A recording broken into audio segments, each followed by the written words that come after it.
명쾌한 해설을 해주실 뉴스 전문가 세 분이 나와 있습니다. 천하람 변호사, 유용화 한국외대 초빙 교수, 그리고 장윤미 변호사 세 분입니다. 안녕하십니까? 어서 오십시오. 안녕하십니까? 자, 지난주였죠. 윤석열 후보가 국민의힘 대선 후보로 확정이 됐습니다. 그러면서 이제 내년 3월 대선의 대진표도 완성이 됐습니다. 대진표가 확정된 뒤 첫 차기 대선 후보 지지도를 여론조사로 살펴볼 텐데요. 자, KSOI가 TBS의 의뢰로 실시한 여론조사 결과입니다. 윤석열 후보가 43%, 그리고 이재명 후보가 31.2%, 안철수 후보는 3.7%로 조사됐고요. 4.7%, 그리고 심상정 후보가 3.7%로 조사됐습니다. 자, 이재명 후보는 오늘 오전에 열린 선대위 회의에서 이렇게 얘기했습니다.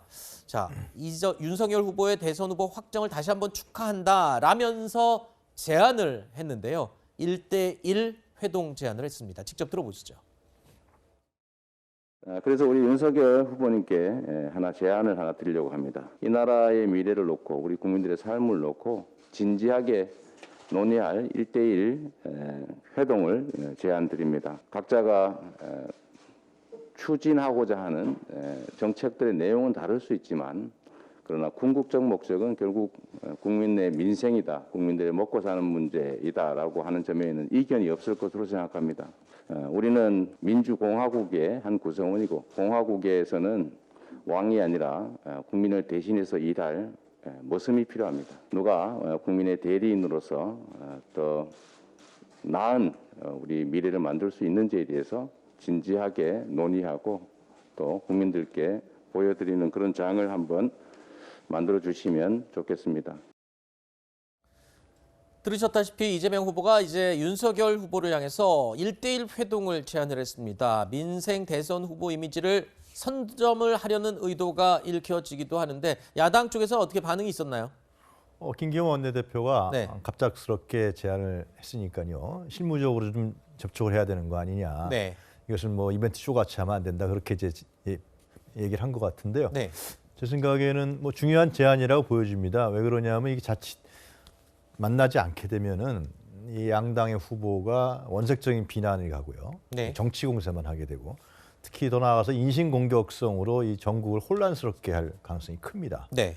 양당 후보가 자주 만나게 되면 아무래도 그런 부분들은 이제 약화되고, 정책이라든가 이제 이재명 후보가 얘기한 이제 국민의 삶에 대한 문제, 국민의 삶을 어떻게 개선시킬 거에 대한 문제로 서로가 논의를 해서 그것이 입법국회하겠다는 거 아니겠습니까? 네. 그렇기 때문에 사실상 지금 전환기적 의미가 있어요. 그러니까 여태까지 생활이라는 것은 정치하고는 유리됐었단 말이죠. 네. 정치라는 건 국가 중심의 국가 관료들의 정치, 어떤 이념, 가치적인 정치, 이런 부분들이 강했기 때문에 정치와 생활의 복원, 정치와 생활의 결합, 그것이 국민의 삶의 정치란 말이죠. 전환기적 의미가 있기 때문에 이재명 후보가 제안한 국민의 삶의 정치에 대한 개선 내용을 윤석열 후보도 제안하고 해서 네. 그것이 공통된 부분이 있으면 이번에 국회 때 입법화하고 제도하고, 저는 건설적인 제안이니까요. 윤석열 후보가 너무 저희를 의심하지 말고 그런 회동에 응했으면 좋겠다 그런 생각이 듭니다. 네. 이제 막 경선 끝났는데요. 좀 숨을 돌려야 되지 않겠습니까? 그런데 먼저 경선 끝난 입장이어서 그런지 좀 여유 있어 보이는 것 같기도 하고, 이재명 후보가 이런 선점 효과 같은 것은 정말 재빠르게 잘 잡는 것 같습니다. 네, 그렇습니다. 뭐 요소수 이슈도 그렇고요. 그렇죠. 이재명 후보께서 이제 뭐 좀 이런 이슈를 좀 선점해서 본인이 어떤 민생 부분에 대해서 강점이 있다, 이런 이미지를 구축하려고 하시는 게 아닌가라는 생각이 들고, 또 그 어떤 국민의힘의 컨벤션 효과가 있지 않았습니까? 네. 또 윤석열 후보가 새로 선출이 되어서 주목도가 굉장히 높은 지금 단계에 언론에서 이제 이재명 후보를 다룰 수밖에 없게끔 아하. 이렇게 치고 나오시는 어떤 그렇군요. 부분도 있는 것 같습니다. 이 정치를 오래 한 이 분들은 그런 감각이 있다, 뭐 이렇게 분석을 하기도 하는데,